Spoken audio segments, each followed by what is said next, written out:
Assalamualaikum warahmatullahi wabarakatuh. Perkenalkan, nama saya Anissa Fadila dengan NIM 32122120116. Di sini saya akan mempresentasikan mengenai standar baku mutu lingkungan. Definisi, menurut Undang-Undang Nomor 32 Tahun 2009, standar baku mutu lingkungan adalah ukuran batas atau kadar makhluk hidup, zat, energi, atau komponen yang ada atau harus ada dan atau unsur pencemar yang ditenggang keberadaannya dalam suatu sumber daya tertentu sebagai unsur lingkungan hidup. Sistem baku mutu lingkungan terbagi atas dua. Yang pertama, effluent standar, yaitu kadar maksimal limbah yang diperbolehkan untuk dibuang ke lingkungan, ditetapkan dengan aturan yang memperbolehkan berapa limbah besar yang diperbolehkan dibuang ke lingkungan. Yang kedua, stream standar, yaitu batas kadar untuk sumber daya tertentu berdasarkan kemampuan sumber daya beserta sifat peruntukannya. Contohnya, limbah kotoran sapi di peternakan dihitung berdasarkan kecepatan terurainya, sehingga jumlah sapi dapat ditentukan. Selanjutnya, fungsi baku mutu lingkungan. Yang pertama, merupakan tingkat mutu lingkungan air, tanah, dan udara yang diinginkan bagi suatu peruntukan. Yang kedua, merupakan arahan serta pedoman bagi langkah-langkah pengendalian pencemaran lingkungan baik air, tanah, dan udara. Jenis baku mutu lingkungan. Yang pertama, ada baku mutu air. Yang kedua, baku mutu udara ambien. Yang ketiga, emisi gas dan udara buangan. Yang keempat, baku mutu air laut. Yang kelima, baku mutu limbah cair. Yang pertama, baku mutu air, yaitu batas kadar yang diperbolehkan bagi zat atau bahan pencemar terdapat dalam air. Namun, air tetap berfungsi sesuai dengan peruntukannya.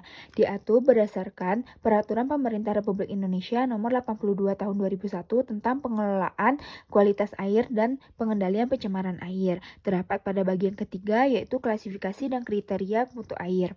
Klasifikasi mutu air diterapkan menjadi 4 kelas. Yang kedua, baku mutu udara ambien, yaitu batas kadar yang diperbolehkan bagi zat atau bahan pencemar terdapat di udara, namun tidak menimbulkan gangguan terhadap makhluk hidup, tumbuh-tumbuhan, atau benda. Diatur berdasarkan Peraturan Pemerintah Republik Indonesia Nomor 41 Tahun 1999 tentang pengendalian pencemaran udara. Berikut terdapat parameter baku mutu udara ambien. Yang ketiga, baku mutu emisi, yaitu batas kadar yang diperbolehkan bagi zat atau bahan pencemar untuk dikeluarkan dari sumber pencemar ke udara sehingga tidak mengakibatkan dilampauinya baku mutu udara emisi. Berikut terdapat tabel antara sistem udara emisi dan baku mutunya. Yang pertama, ambang batas emisi gas buangan, kendaraan bermotor tipe baru dan kendaraan bermotor yang sedang diproduksi atau current production. Diatur berdasarkan Peraturan Menteri Negara Lingkungan Hidup Nomor 141 Tahun 2003.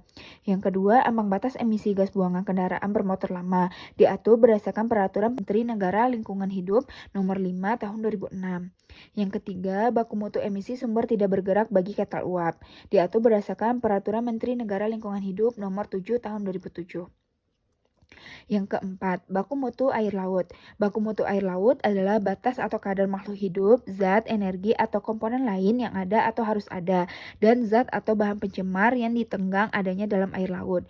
Diatur berdasarkan Keputusan Menteri Negara Lingkungan Hidup Nomor 51 Tahun 2004 tentang baku mutu air laut. Yang kelima, baku mutu limbah industri.